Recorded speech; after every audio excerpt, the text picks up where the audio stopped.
ready for a deep dive. We're going beyond the ordinary today, exploring the ideas of Rudolf Steiner and his 1922 book, Theosophy, an introduction to the supersensible knowledge of. It's like a crash course in other dimensions. But here's the thing. Steiner says you don't have to leave your brain at the door. That's one of the things that makes Steiner so interesting. He confronts that skepticism head on. He knew people would be like, hidden knowledge, I don't know about that. So he basically says, let's use our brains here, use our critical thinking. It's like he's saying, come on, let's build the case together, brick by logical brick. Yeah. He even uses the analogy, imagine a traveler coming back from some far-off land, and they're describing it so well that you almost feel like you've been there. And that's the kind of certainty that Steiner claims this knowledge can bring. Exactly. He's not asking for blind faith. He's saying that by sincerely engaging with these concepts, something changes inside us, and we start to develop the senses we need to experience these realities for ourselves.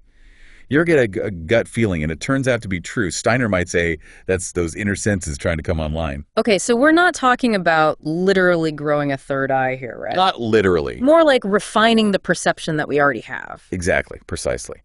And that brings us to Steiner's concept of the threefold nature of man, which is not just your average body and soul. He's breaking us down into body, soul, and spirit.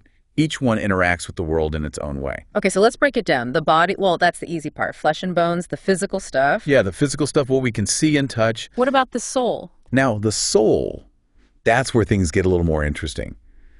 That's the realm of your own individual experience. Think about it this way. Even something as simple as tasting chocolate, you're experiencing that in a way that's totally unique to you. Nobody else on earth is tasting your chocolate. Yeah, so like a chocolate symphony, only for me. Exactly. And that uniqueness, that's a big part of what makes you you. And that's where our biography, our individuality comes in. But then there's the spirit. This is where I need another cup of coffee usually. Go on. So the spirit, according to Steiner, is the thinking part of us. But here's the thing. He's saying those thoughts that we have, they're not just random brain fizz, they're reflections of a deeper spiritual reality. Imagine looking at a reflection in a pond. You've got those ripples on the surface. Those are like our thoughts, but they're reflecting something deeper underneath, right? Okay, so our thoughts are like ripples on a cosmic pond. This is getting really out there. So if our physical body comes from, mom and dad, where does this unique thinking spirit come from? And that is where Steiner introduces the idea of reincarnation. This unique spirit you have didn't just suddenly appear when you were born. It's been on a journey, carrying the wisdom and experiences of previous lifetimes. So each of us, it's like we're carrying around like a cosmic resume full of experiences from past lives. Exactly. Instead of job skills, we've got karmic lessons, spiritual insights, all that kind of stuff. Precisely. And each lifetime is like a new chapter in a much larger story, one that goes way beyond a single lifespan. He uses the incredible diversity of human beings as evidence. Yeah. Every life is so vastly different, so unique. It suggests there's got to be more to it than just this one go-around. So we're not just starting from scratch each life. We're carrying this whole, cosmic resume of experiences with us. But if that's true, does that mean our destiny is already decided? We're just puppets and fate's pulling the strings. That's what's so interesting about Steiner's take on destiny. He says it's not about a fixed fate, but about potentials, things we bring with us. Kind of like you might have a natural talent for music, but that doesn't mean you're destined to be a musician. Right. It's something you can choose to develop or not. So it's less about destiny and more about what choices am I going to make? Exactly. I've got these potentials and it's up to me what I do with them. Precisely. And that's where this whole idea of karma comes in. But it's not about punishment or reward like some cosmic scorecard. It's more about the natural consequences of the choices that we make. Like if you throw a boomerang, it comes back to you. Right. Karma's kind of like that. Yeah. Our actions have a way of coming back around, creating experiences that help us learn and evolve. So say in a past life, I was a total hoarder, couldn't throw anything away. Would I come back in this life and be a minimalist? Everything's got to be simple. That's a great example. Yeah. Steiner might say that in this life, you're balancing out that past life tendency, by embracing simplicity. It's like your soul is trying to find a balance. Trying to even things out. Exactly. Like a pendulum swinging back and forth until it eventually finds that center point. So it's not that life is out to get us. It's more like it's giving us these challenges, these opportunities to level up. Exactly. Those challenges, the ones that make us go, why is this happening to me? Those are often the exact experiences our soul chose to learn from. Steiner compares it to like an architect. They often learn more from a building's flaws than from its successes. That makes sense. Because Yeah. you've got to figure out what went wrong, right? Right. And those so-called flaws can often lead to the most creative solutions, the most innovation. So we're not just along for the ride. We're actually helping to create the ride as we go. Yeah. We're co-creating our destiny, you could say, through what we think, what we do, how we interact with the world. But here's the big question. If this is all true, how do we tap into that deeper understanding? How do we access the full potential of this journey that our soul's on? Yeah, give us the cheat code, Steiner. Well, I wish there were cheat codes, but Steiner's pretty clear. It's about inner work. Cultivating self-awareness, being mindful, really learning to think in a disciplined way. He even gives specific exercises, practices, to help us develop what he calls spiritual perception. Spiritual perception. That sounds kind of like, psychic powers or something. Like, can I move things with my mind now? Not exactly. Think of it more like refining the senses you already have to pick up on subtler dimensions. Imagine you're a wine connoisseur, you've trained your palate to taste all these things most people don't even notice. Yeah. Subtleties. Spiritual perception is similar. It's about training your inner senses to perceive the subtle energies, the patterns that make up the world. Okay, so we're like upgrading our perceptual software or something? You could say that.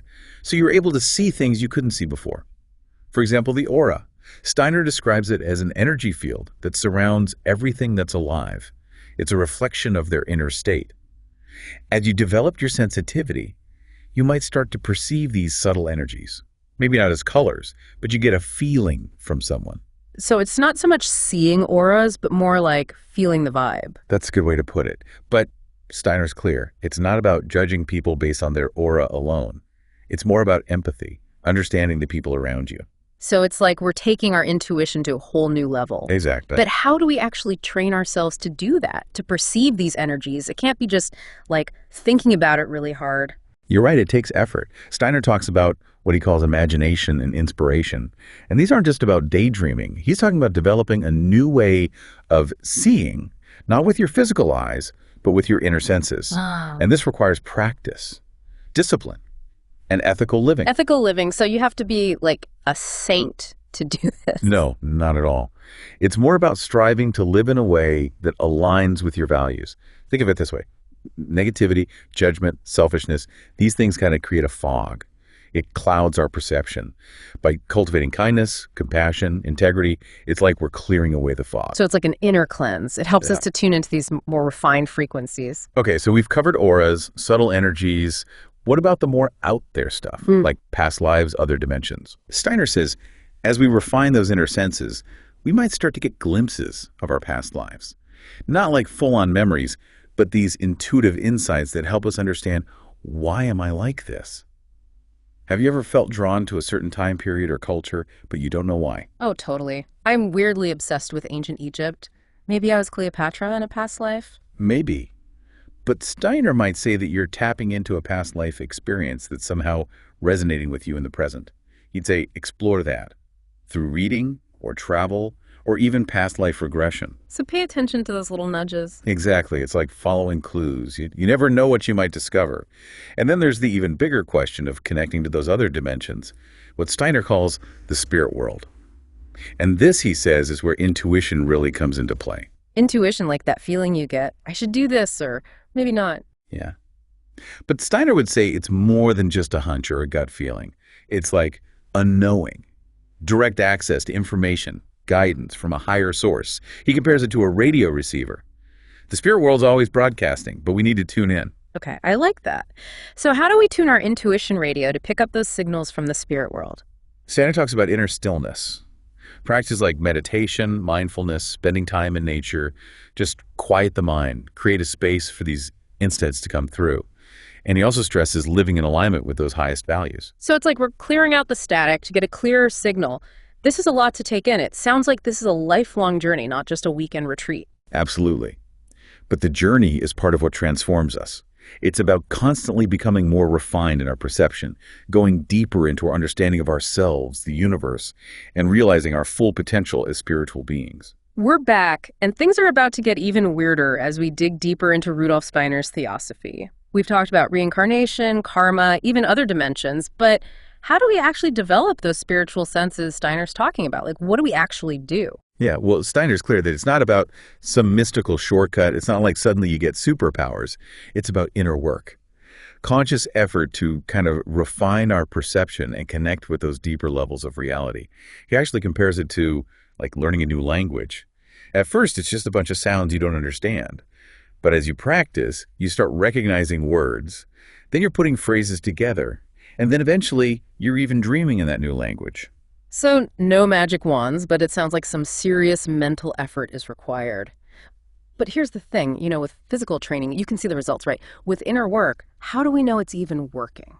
Yeah, that's the thing. The results aren't always obvious from the outside. It's more about a shift in how you actually experience the world, like a heightened sensitivity to those subtler dimensions that we're talking about. Okay, so what does that actually feel like? What kind of heightened sensitivity are we talking about here?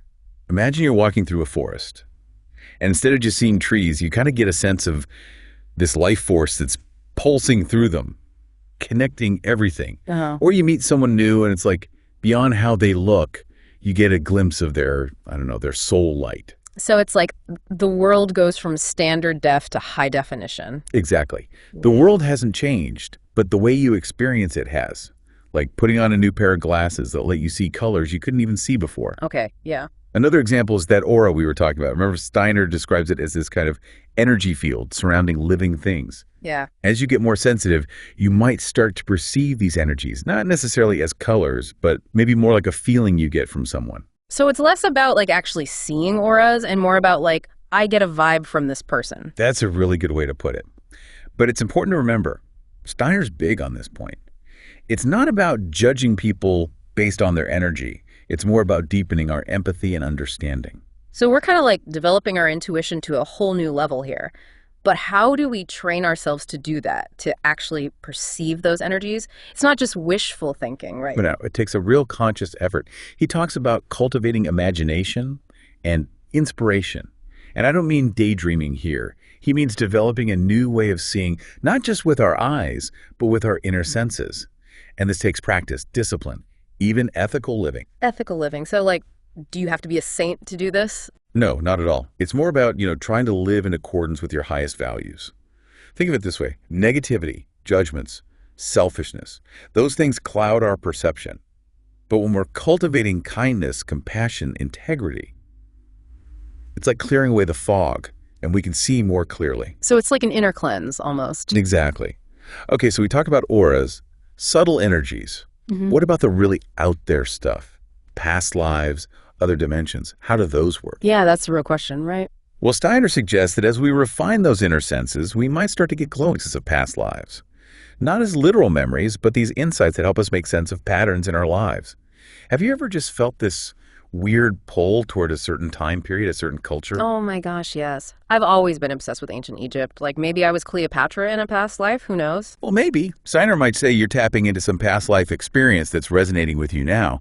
He'd encourage you to explore that, maybe through reading, travel, even past life regression therapy. Wow. So pay attention to those little nudges. See where they lead. Exactly. It's like a treasure hunt. You never know what you'll discover. Yeah. And then there's the even bigger question of, those other dimensions, what Steiner calls the spirit world. That's where he says intuition really comes in. Intuition, like that gut feeling, should I do this? Maybe I shouldn't, that kind of thing. Yeah, but Steiner would say it goes even deeper than that. It's not just a hunch, it's a knowing. Like directly accessing information, guidance from a higher source. He compares it to a radio.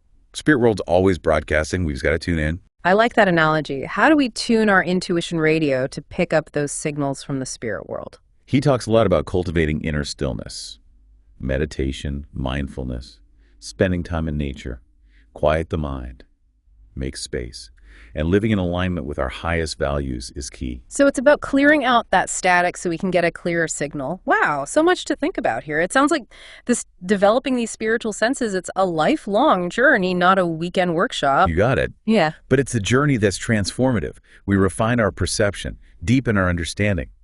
Ultimately, we realize our potential as spiritual beings having a human experience. That's a beautiful way to put it. And that is a wrap on this deep dive into Rudolf Steiner's Theosophy. It's been quite the journey, right? But remember, this is just the beginning. Now it's your turn. Take these ideas, explore them, and see what you discover. Who knows? You might surprise yourself with what you find.